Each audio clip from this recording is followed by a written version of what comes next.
환영합니다. 여러분의 마음 이곳에서 털어놓고 가세요. 요즘 가장 많이 듣는 이야기 중 하나가 이겁니다. 평생 모으기만 하다가 정작 쓸 때는 못 쓰고 갔어요. 혹시 여러분도 이런 마음 가져보신 적 있으신가요? 분명 그때는 아끼는 게 미덕이라고 생각했습니다. 한 푼이라도 더 모아야 자식들 도움 안 되고 나중에 병원비도 마련되고 그래야 똑똑한 어른이라고 여겼죠. 그런데 이상하게 나이가 들수록 마음이 답답해집니다. 통장에는 돈이 쌓여가는데 정작 내가 하고 싶은 건 아무것도 못 해봤구나. 먹고 싶은 것도 참고 가고 싶은 곳도 미루고 입고 싶은 것도 아껴가면서 내가 뭘 그렇게 무서워했나? 내가 뭘 그렇게 걱정했나? 이제 와서 돈이 있어도 몸이 따라주지 않고 마음도 위축되어서 쓸 엄두가 안 납니다. 돈 쓰는 것도 배워야 한다는 말이 있습니다. 모으는 건 누구나 하지만 제대로 쓰는 건 정말 어려운 일이거든요. 특히 평생 전략하며 살아온 우리 세대에게는 더욱 그렇습니다. 오늘 영상에서는 평생 모으기만 하다가 가장 후회하는 7가지와 함께 이제라도 늦지 않은 현명한 돈 쓰는 법까지 차근차근 알려드리겠습니다. 오늘 주제가 마음에 드신다면 구독과 좋아요 눌러주세요. 여러분의 마음을 안아주는 좋은 콘텐츠로 보답하겠습니다. 첫 번째, 여행 한번 제대로 못 가본 것. 나중에 시간 날 때 가지 뭐 돈 아까워서 어떻게 여행을 가 이런 말씀하신 적 많으시죠? 그때는 정말 여행이 사치라고 생각했습니다. 그 돈이면 자식 용돈도 주고 집안 살림에도 보태고 할 일이 얼마나 많은데 한 어르신이 이런 이야기를 해주셨어요. 젊었을 때부터 아내가 계속 제주도 한번 가보자고 하셨대요. 그런데 그때마다 그 돈으로 뭘 못해. 집 고치는데 써야지 하면서 거절했답니다. 그렇게 50년을 살다가 아내가 치매에 걸리셨어요. 이제는 여행을 가도 아무것도 기억하지 못하세요. 지금도 그분은 말합니다. 그때 한 번만 가봤어도 아내가 좋아했을 텐데 우리는 착각합니다. 건강할 때는 언제든 갈 수 있을 거라고, 나중에 돈 더 모으면 더 좋은 곳으로 갈 수 있을 거라고. 하지만 여행에는 타이밍이 있습니다. 몸이 건강하고 마음이 설레는 그때가 바로 적기입니다. 2023년 한국소비자원 조사에 따르면 65세 이상 시니어들의 67%가 건강할 때 여행을 더 다니지 못한 것을 가장 큰 후회로 꼽았습니다. 특히 부부가 함께 다닐 수 있었던 기회를 놓친 것에 대한 아쉬움이 가장 컸다고 해요. 여행작가 폴 서루는 이렇게 말했습니다. 여행은 돈으로 사는 것이 아니라 시간으로 사는 것이다. 그리고 그 시간은 되돌릴 수 없다. 지금이라도 늦지 않았습니다. 거창한 해외여행이 아니어도 좋으니 가까운 곳부터 다녀보세요. 그 추억이 나중에 얼마나 소중한 보물이 되는지 모릅니다.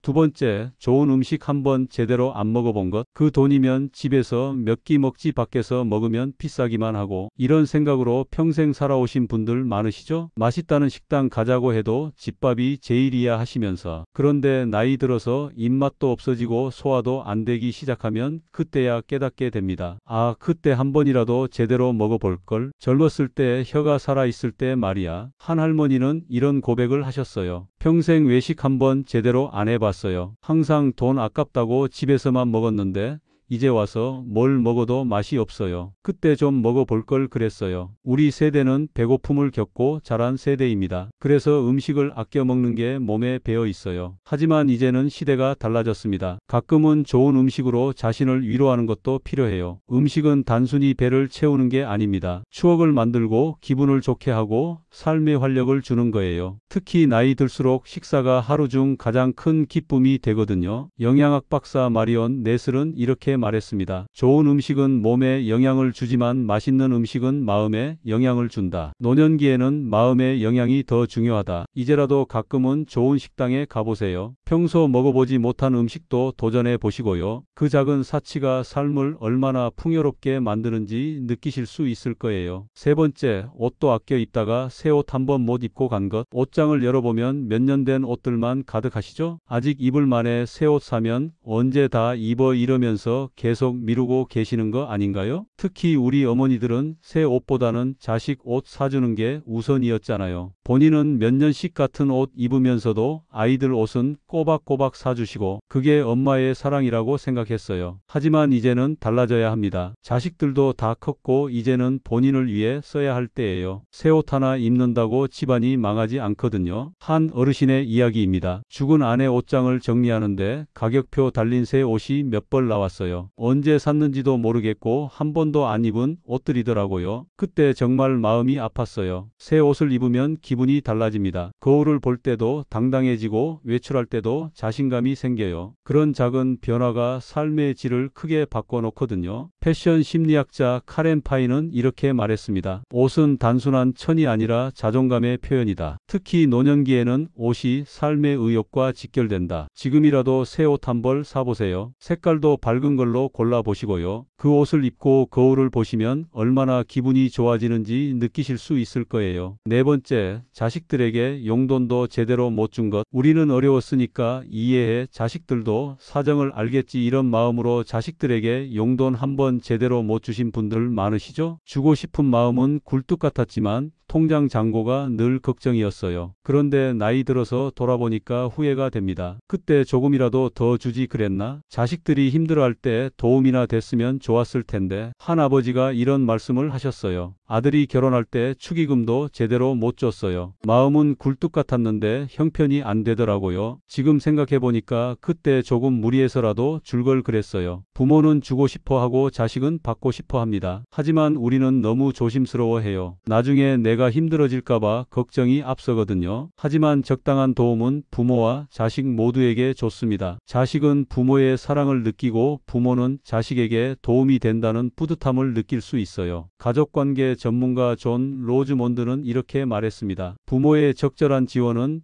자녀의 독립성을 해치는 것이 아니라 관계를 돈독하게 만드는 투자다. 지금이라도 늦지 않았습니다. 자식들에게 용돈 한번 주어보세요. 별것 아니지만 커피라도 사 마셔라고 하시면서 그 기쁨이 얼마나 큰지 느끼실 수 있을 거예요. 다섯 번째, 취미생활 한번 제대로 안 해본 것. 놀 시간에 일이나 해야지 취미가 뭐가 그렇게 중요해? 이런 생각으로 평생 일만 하고 사신 분들 많으시죠? 취미는 사치고 노는 거라고 여기면서 살아오셨어요. 하지만 은퇴하고 나니까 갑자기 할 일이 없어집니다. 하루 종일 집에만 있으니까 답답하고 우울해지고 그제야 깨닫죠. 아, 취미 하나라도 만들어 둘걸? 한 어르신이 이런 말씀을 하셨어요. 평생 일만 했더니 은퇴하고 나서 뭘 해야 할지 모르겠어요. 친구들은 다 골프 치고 등산 다니는데 저는 아무것도 할 줄 아는 게 없어요. 취미는 돈 쓰는 일이 아닙니다. 삶의 활력을 찾는 일이에요. 새로운 사람들을 만나고 새로운 즐거움을 발견하는 거죠. 그런 경험들이 노년의 삶을 얼마나 풍요롭게 만드는지 모릅니다. 요즘은 시니어를 위한 취미 프로그램들이 정말 많습니다. 문화센터에서 하는 강좌들도 있고 동네에서 만날 수 있는 동호회들도 많아요. 노년학 전문가 로라 커스트너는 이렇게 말했습니다. 취미 활동은 노년기 우울증을 예방하는 가장 효과적인 방법이다. 돈으로 살 수 없는 행복을 준다. 지금이라도 시작해 보세요. 거창한 취미가 아니어도 됩니다. 동네 산책부터 시작해서 사진 찍기, 책 읽기 뭐든 좋으니까요. 여섯 번째, 건강할 때 돈 안 쓴 것. 아프면 병원비 들어갈 텐데 나중에 큰 병 걸리면 어떻게, 이런 걱정으로 건강할 때 돈 한 푼 안 쓰고 모으기만 하신 분들 많으시죠? 그런데 정작 아프고 나면 돈이 있어도 소용없는 경우가 많습니다. 건강을 잃으면 아무리 많은 돈이 있어도 예전 같은 즐거움을 누릴 수 없거든요. 한 할아버지의 고백입니다. 평생 병원비 모은다고 돈 한 푼 안 썼는데